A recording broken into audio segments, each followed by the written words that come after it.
As was said, my name is Iain Morrison. I'm the newly appointed qualification manager for chemistry at SQA. I'm invited here today to speak about the assessment changes that we're currently midway through in the national qualifications in chemistry. I have to admit, obviously mine won't be potentially as interesting or as exciting as the previous lecture, but I do hope you find that it is informative. As qualifications manager, I will aim to make myself as accessible as possible to yourself and your colleagues. I have a stack of business cards if you wish to catch me at the end of this. I will be around for the coffee break, but the SQA decided I have a meeting at 3 o'clock that I need to rush back for. But again, my contact details will be available. My background is indeed in chemistry. So most of my teaching career in Scotland, which started in 2000, was as a chemistry teacher and a head of department. And as I said, I've designed this presentation to leave a little extra time at the end for some all-important potential questions. Like I said, I'll just remind you, I've been in post a month. I will do my best to give you as much information as I can. But if I can't, please, I'll get your contact details and I'll get back to you over the course of the next week. I have a few colleagues with me here this morning, and they've abandoned me this afternoon. Don't know if that just means I did an okay job or they were mortified. But just there have been a few changes to the team at SQA, so just to give you some names and contacts.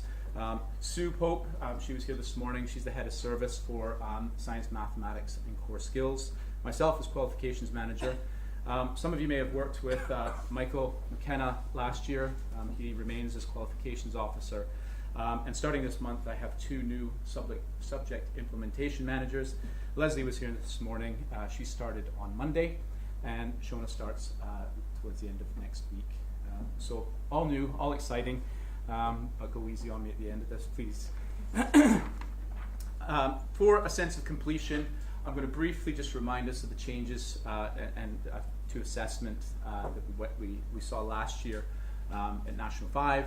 I'll move on to higher, spend the majority of my presentation on the higher assessment, more importantly, the clarifications, etc. for the assignment, and then I'll mention advanced higher at the end. Unfortunately, this conference was a couple weeks a bit early for me to be able to go into exact details of advanced higher. I do apologize for that, but until publication, I can only give you a general overview. You'll know, obviously, prior to last year, at National 5, there was a 2-hour examination totaling 80 marks with a assignment where the report writing stage had no assigned time limit for the completion to that. And the split between the contribution to the course award was exactly matching to the mark allocation. And as you know, last year we moved into a slightly longer exam with the removal of unit assessments and units, increasing the paper by 20 marks to 100. And we introduced a time constraint for the report writing stage of the assignment of 2 hours. However, the marks allocated for that remained at 20. However, we did keep that in line for the contribution to the award at 80-20 by scaling the assignment up to 25 marks. Prior to this year, higher, again, as we know, was one paper at 2.5 hours, totaling 100 marks, contributing 83% to the course award, so slightly higher weighting to the question paper. And again, like with National 5, we had no time limit assigned to the report writing stage of the assignment. I will spend a number of slides going through the details on clarifications of the assignment. Some of you may have been at an Understanding Standards event last term. Again, I will cover a lot of the area there, but just not as much detail, just for the time constraints of the session today. But I would encourage you to visit the Understanding Standards website where that material will be available. And we will be planning an Understanding Standards event for after the summer for advanced higher as well. What we're moving on to this year is a slightly longer question paper. In fact, an introduction of a second question paper, splitting the two components. We now have a 40-minute examination or question paper, part 1, of 25 multiple choice questions with a break in between, a half-hour break, and then the extended response question paper of 95 marks of 2 hours and 20 minutes, bringing the total without the break up to 3 hours. The assignment, again, like with National 5, we've introduced a 2-hour constraint time limit to the report writing stage, and then we've scaled the assignment to up to 30 to bring the contribution to the course award in line with National 5. So we've slightly brought down the overscaling towards the question paper. So the weighting becomes the same. What I've done in the next couple slides is 2 tables, just because of size, and I've matched the 2 assignments to show the work that was put into ensuring that there was progression from the National 5 assignment into the higher assignment. And you can see where this has occurred. The marks for each section have remained the same. They're both out of 20, etc. You can see in the data collection and handling, we've expanded the fact of adding the knowledge or the understanding of safety involved in their experimental approach. We've made an in-depth calculation, a chemical calculation, including units as part of the marking scheme as well. And of course, the introduction of a proper citation for the reference of the data in the report. The second half, or the latter part of the assignment marking, again, you can see the matching. The marks allocation are the same, but we've taken away a lot of prescription in the evaluation for the higher exam. Again, showing progression as pupils mature and are able to do this more on their own. We've removed that prescription and made the evaluation more open-ended. Okay. When we move to advanced higher, if you come to understanding standards, perhaps this session next year, there'll be a 3rd column. I'll add the 3rd column for the advanced higher project to show the clear progression between the 3 levels. The marks will not, I can tell you this, match exactly, because obviously there's more areas in which marks are allocated in the advanced higher project, but you will be able to see the clear progression where, say, evaluation splits up into further sections. So we're looking for more detail. So again, clear progression. Progression in the sections not visible in this sort of representation, but in the explanations you can see how it's progressing between levels. So there'll be a 3rd column added to that probably shortly once I'm allowed to convey the message. What I'm going to do is spend a number of slides going through 3 components of the assignment: research stage, experiment very briefly, and then of course the all-important report writing. Please don't take it as a prescriptive list of do's and don'ts. It's a bit of clarification to hopefully help you, and if it generates some questions at the end, I'll gladly take those. Like I said, these will be available, and there's sort of a summary of what was conveyed at the understanding standards. Okay, and this generated questions in this morning's session. The candidate must choose the topic they're to investigate. Now, obviously, there is input from the department or the teacher and the lecturer based on health and safety, based on equipment and potentially budgetary or staffing constraints within your school or your local authority. However, the advice is that they must choose their topic to investigate. The one difference between, obviously, the stipulation at higher is it must generate numerical data because there's a chemical calculation that is part of the report writing stage. And again, as I highlight there, what advice and the agreement between the topic and the aim is with the candidate or the pupil and yourselves. The key on this slide is obviously the aim must be conceived by the pupil. I had a question this morning, so I'll address this now in terms of a school saying, right, we've got constraints on the pressures we can put on a technician. The whole year group or the whole class is going to do temperature rates of reaction. If we do that, they're all going to have the same aim. Yes and no, they still have to come up with the aim themselves, and every pupil is not going to come up verbatim with the same aim. So in terms of malpractice, okay, it will potentially cause a concern for an appointee or a marker. They may raise it with the principal assessor that I've got a center here with all exactly the same aims. but when it's looked at by the principal assessor, or even if it comes as far as me, we will look at, okay, we've got the situation where schools can only do one experiment for whatever reasons. Let's look, is this the only similarity? Is the topic? The aims are different, the way the structure of the report, etc. And then that sort of guides us away. So there's a concern perhaps, but guides us away from that dreaded word of malpractice. As a former practitioner, former chemistry teacher, head of department, my question back to that this morning was, why couldn't you put out potentially all the same chemicals, all the same equipment, and they could be choosing temperature, concentration, and there are ways around that. And I would urge you not to be in a situation where a concern is raised. I'm not saying it's malpractice, I'm just saying a concern is raised.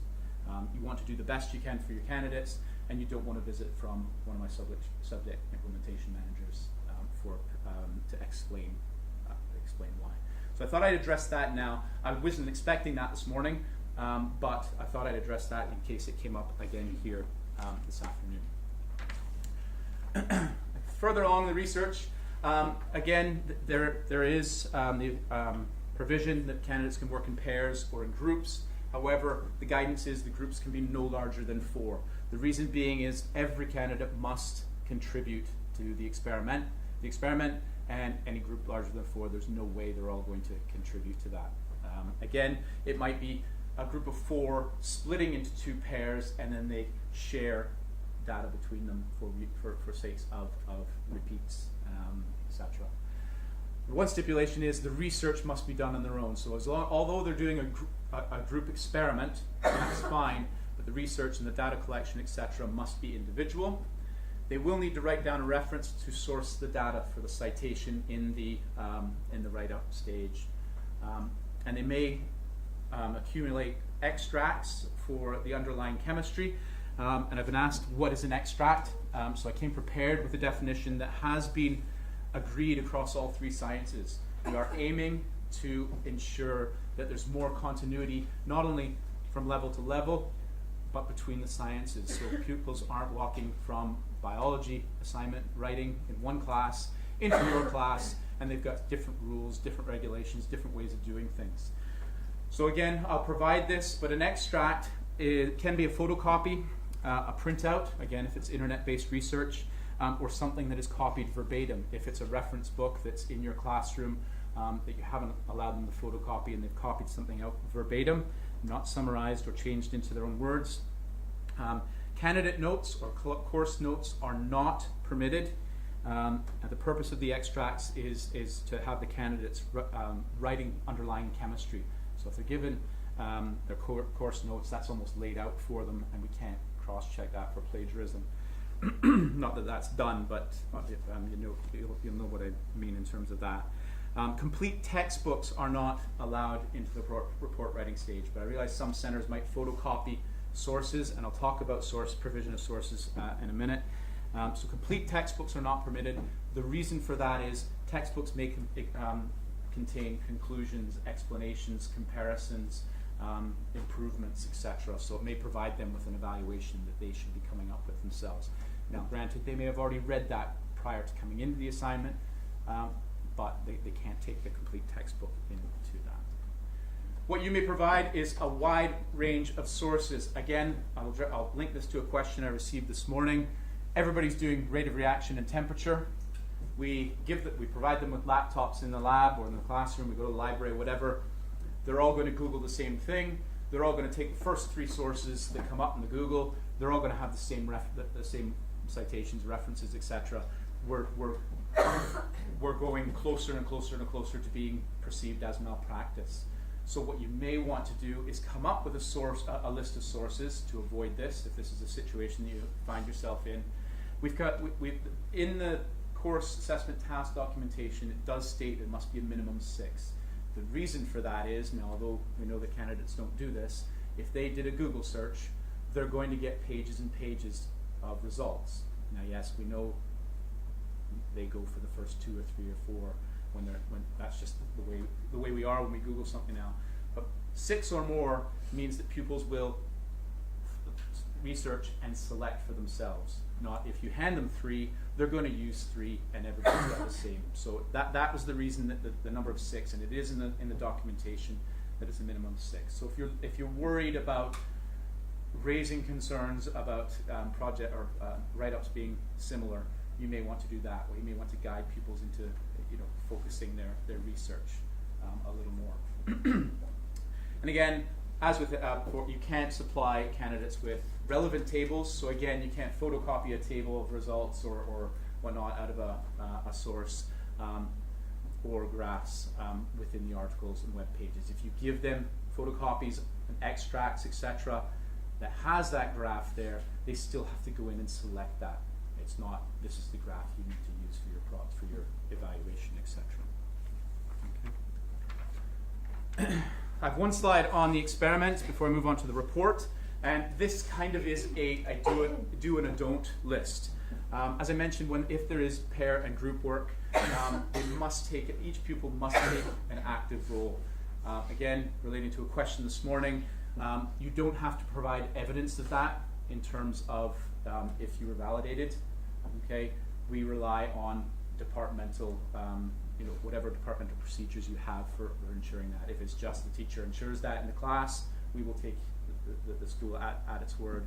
Or if it's a tick list, as was asked this morning, if that's what your department or that's what your school wants to do to cover the basis, then that's fine. There's no stipulation on what needs to be provided to prove that they take an active role. That is up to the classroom teacher.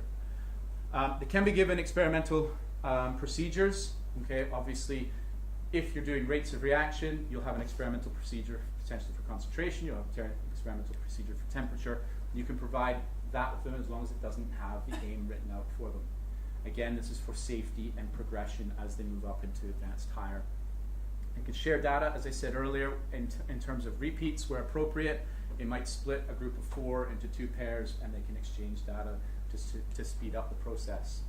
And it's up to the pupil to select a suitable range of samples or values. Again, an example, I know it's a lot, but 10 concentrations available. I know that's a huge number, and it's up to the pupils to decide. Or 1 concentration, and they decide what range of dilutions they're going to make, etc., etc. In terms of what you can and can't do in terms of the experiment, I would hope you would advise on safety and use of equipment, but you cannot provide pre-populated tables or blank tables. It's up to pupils to collect their own data. Can't provide experimental results for them to compare to or to skip the experimental stage, and not provide feedback on experimental procedure unless it's dangerous or health and safety or incorrect use of equipment. So if they're doing something fundamentally, they're contaminating concentrations, etc., you cannot provide feedback on that. So that's just some obvious do's and don'ts, but it's just I thought I'd mention them in terms of issues that have arisen. There was an increase in malpractice cases last year at National 5 because of these changes. So that's why we're spending a lot of time going over these to avoid that situation. And it wasn't out of malpractice for the sake of malpractice. It was accidental malpractice because there wasn't enough clarification. I've got 3 quick slides about the report. Again, obviously this is the portion of the assignment that is marked and that the SQA, the external marker, sees.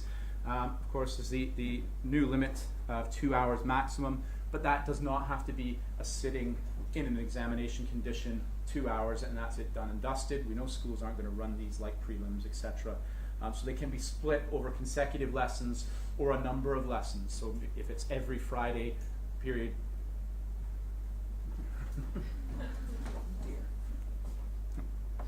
Okay. I think that's a sign. If it's every Friday for a period of 2 to 3 weeks or whatever, that's fine. I'll talk about what needs to be done in between that, or it can be 3 consecutive lessons, whatever it takes, up to the 2 hours. When writing the reports, what candidates can bring in and refer to, okay, is the instructions for candidates, that document. Experimental measurements, obviously, they'll need those. Any internet literature data with the reference, okay, they'll need to reference that. Extracts, as I mentioned earlier, from the internet or literature sources to support their underlying chemistry. Okay, so again, that's the photocopies, printouts from the internet, etc. that they're using, and of course their experimental method.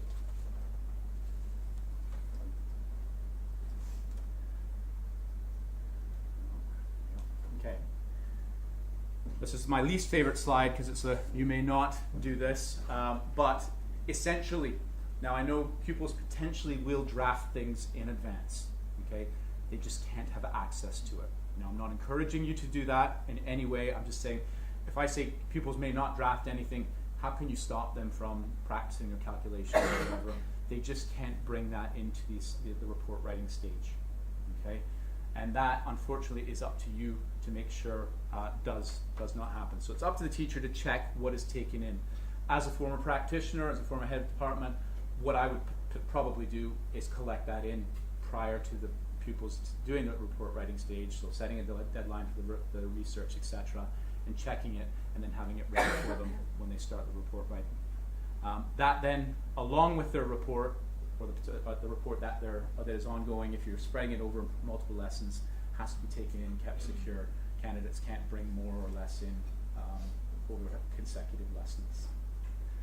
Okay, so basically, they can't pre-draft anything. It's raw results. It's the experimental procedures, obviously pre-drafted if it's been given to them, but anything that they're meant to be reporting on, it has to be done in that 2-hour period. And in terms of your do's and don'ts list, again, it is examination conditions. So similarly, if you were running prelims in a classroom that the subject is normally taught in, there shouldn't be posters, etc., displays on the wall that's going to give them any assistance. So, for example, a big poster on with graphs of rate of reaction and versus concentration, etc. I don't know how you decorate your lab, but that's the sort of thing that can't be available. Whether or not they're aware of it, it shouldn't be available. No feedback for improvement during the report writing stage. Any feedback, okay, potentially is only given if they're having trouble researching, or if they're, there's issues with safety, etc., during the experiment. So there's no feedback during the reporting stage. They're just sitting, getting on with this under examination conditions.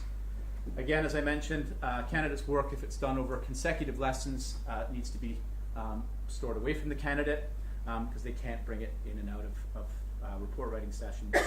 And finally, there's no redrafting of any section of the report. So if it's one sitting or if it's over 3 sittings, to read it, give it back with feedback, and allow them to change it. So it's basically one attempt at the report stage. So again, as long as the preparation's there, there's no barrier to pupils doing well for this.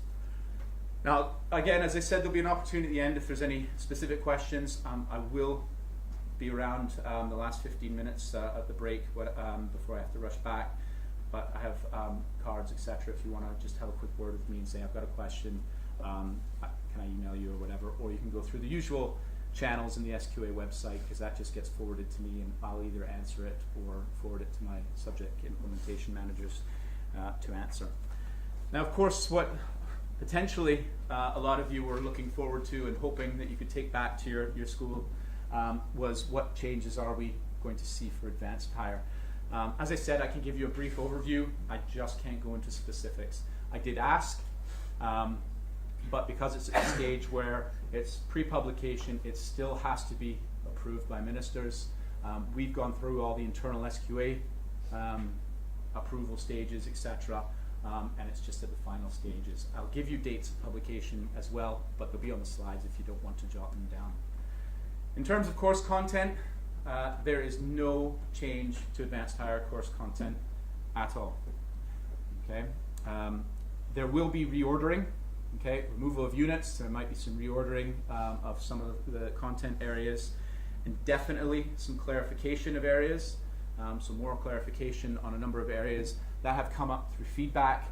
My subject implementation managers have a list that they've brought as part of their interview when they were getting hired, and that will be a main priority. And then also to ensure that the IAPAC naming conventions are applied and are correct. There's a few issues in the current course content with that. As with National 5 and higher, we've removed the units, we've removed the unit assessments, so the course assessment has indeed been reviewed. You'll be happy to know there is no intention of introducing another paper at Advanced Higher like we did with Higher. One paper, one question paper.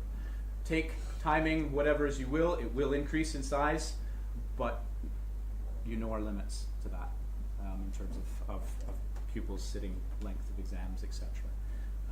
Actual values you'll get at the end of the month. At the end of the month, as with the Higher and National 5 announcements, this will be available at the Advanced Higher Chemistry portion of the website, and will be announced through Centre News if you subscribe to that, or if you get that passed on through your SQA coordinator, deputy head, etc., but also on Twitter and Facebook. It will be phased. It will be groups of subjects like it was previously, so not every subject is released at the same time, but it will be over a course of a week at the end of the month, if not before that. So further detail beyond that, these are summaries at the end of the month. So there'll be an overall summary with all subjects listed, and then there'll be subject-specific, slightly more detail. But further detail will be included at the end of April with a revised course specification. So dates, again, like I said, you may want to jot them down, but these will be available. I don't know when you're planning to get these out to colleagues, but as I said, end of January will be details of the revisions, so you'll know about any changes to the marking scheme, etc. generally for the assignment, and you'll know the breakdown of how long the exam will be, how many marks, and the breakdown of the multiple choice versus the extended response. End of April will be the revised course specification, so that's a little more, well, a lot more detail will be available. And then there's a range, end of May to end of September, assessment support materials and course support notes. As we did with Higher, the sciences are aiming to be at the start of that period, like we did last year, so end of May is what we are looking at. Absolutely. Absolutely. You don't have it. You're preaching to the former member of the choir. So no, absolutely. We've already agreed on publication dates internally to meet that end of May. I had to put that because of communication regulations at SQA. All right. So there will, as I said, there will be understanding standards events scheduled after the summer as well, looking at assessment and, of course, similar, looking in detail to changes to the project. Prior to finishing up, I think I'm good, yeah. Prior to finishing up, one plea that I was asked again by communications, but personally I will say this as well because I've seen the size of the teams, etc. If you aren't already an appointee, can I just stress the value of being a marker, a team leader, a senior team leader, etc. As a former marker myself, I mentioned this morning that a week after I started the SQA in December, I received a P45 from the SQA. I panicked, then realized it was my appointee role because I'm no longer allowed to do that, so my summer bonus is gone.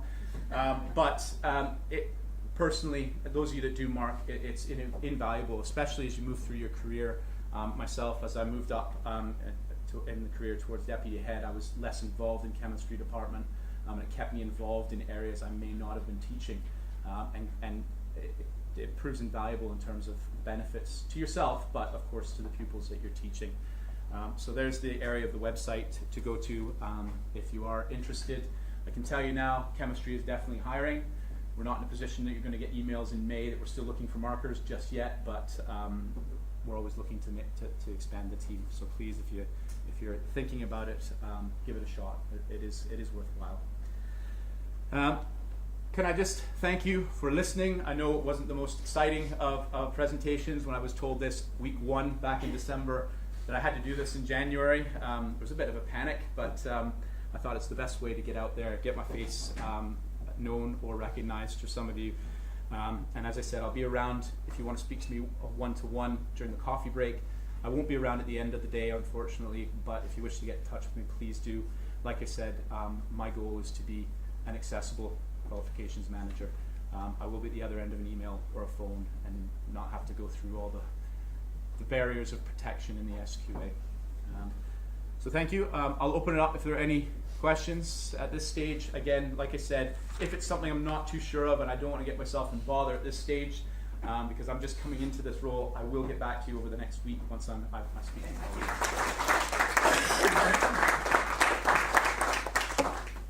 And as you said, we now have an opportunity for some questions from the floor. Yeah. So can I also ask, for the benefit of the public record, can you briefly restate each question as it comes as well? Yep, certainly. So you're asking for clarification on whether or not you'd be brought up for malpractice if your school, your envelopes from your school, all clearly have the same aim across the board, which happened in the past, obviously. Again, because we haven't gone through this stage, etc., it is new. The encouragement is, of course, that the pupils are choosing their aim. Depending on how that is presented to pupils, okay, if you've done the sort of rate of reaction of concentration experiment as a classroom experiment, as part of your teaching of rates, and you then are just teaching the other factors that affect rate. If at that state, if you're not pre-handing them, this is what you're doing for your assignment. That is the danger, and that's what's going to have to be judged when it comes into the SQA. I would say, I would say, if it was my department, I would say yes. And teaching again, we need to evaluate this as it happens, because of what we're asking. We also have to take in consideration the constraints schools have, both staffing, technicians. You may only have one across 3 sciences, 3 assignments at 3 levels. Budget requirements, chemicals, apparatus, etc., and the practicality, health and safety, size of classes, etc. So we need to analyze that as well. What we're hoping is that we're relying on the practice of teachers and schools, that they're not handing an assignment pack to the pupils and saying, this is what you're doing for the assignment. Because we are, as I said, we're aiming for progression. There's a lot of prescription at National 5. There's less prescription, more detail required at higher, and then you'll see when I add that third column to the table, what we currently have in terms of input, etc., for the project at advanced higher. So we are looking at this progression rather than just this kitchen chemistry where everything's handed to every pupil and they're leaving school with no sort of analytical, no practical skills.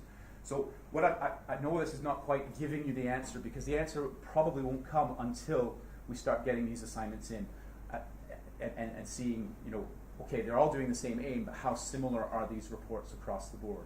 If that's it, I don't think we're going to feel that that's malpractice. If the reports are very different across the board, but if we're seeing a pack of experiments that are almost same references, same citations, exactly the same aim, that's when it's going to flag it up as malpractice. Well, what I would encourage you there at that stage is going back to our providing sources. Part of the reason for a minimum of 6, well, I know I'm saying, but I'm just saying, in order to counteract the fact that you're all doing the same aim, essentially, my advice to you would be perhaps consider giving them the 6 or more rather than then Googling temperature rate and everybody getting the same first 2. You give the reason we pick 6 or more than 6 is that's like a Google search. There's going to be a huge list of, yes, we know the pupils go to the top 2 because that's what they're programmed to do. 9 times out of 10, the first 2 are the most relevant. But if you're wanting to avoid any possible, queries of malpractice, it might be an idea that you decide to provide, right, we're going to look for 6, 10 possible sources, and what you're doing is you're doing the Google search for them, but now they're not just going, they might very well go to 1 and 2 on your list, but if you maybe mix them up in a way that they're not the most relevant, and you just give them maybe alphabetical order or whatever, I would say that would be a way to get around the potential possibility of these naturally looking very similar. Right. What that is, obviously the extract is you're photocopying a section of literature. Fine, and I appreciate you want. So just the extract they take in with them. What my slide was pointing out, that you just can't provide them with a table or a graph. No, that's yeah. Yeah. Because what they're comparing is the conclusion or the experimental data. They're not comparing the results; they're comparing the trend or whatnot. Right, so yeah. And we're not, like that. again, there's no anticipation of increasing teacher workload. No, that's it's your judgment. We're relying on your judgment and your honesty in practice. So Because we're not going to be able to anticipate from a report that a pupil did nothing, essentially, in terms of the experiment, really. So that's something that we're hoping that you'll ensure. What there has to be is a proper citation. So if you're doing, source 1, source 2 in the text, the separate reference section, source 1 with the proper format, rather than they should be referencing, but it's the data that has to be referenced. As you know, as a marker, we don't go and check references, etc. So. Again, we're looking at progression again through the 3 levels. So what is required is a proper reference of the data. No, you wouldn't reference that. No, you wouldn't reference something that they've just written down that they know from, because they're not taking any class notes, but they know. Okay, that's fine. Yeah. Okay. Like I said, I'll be around for the big period of time of lunch and this afternoon for the coffee break before the final session. Thank you. Yes, thank you.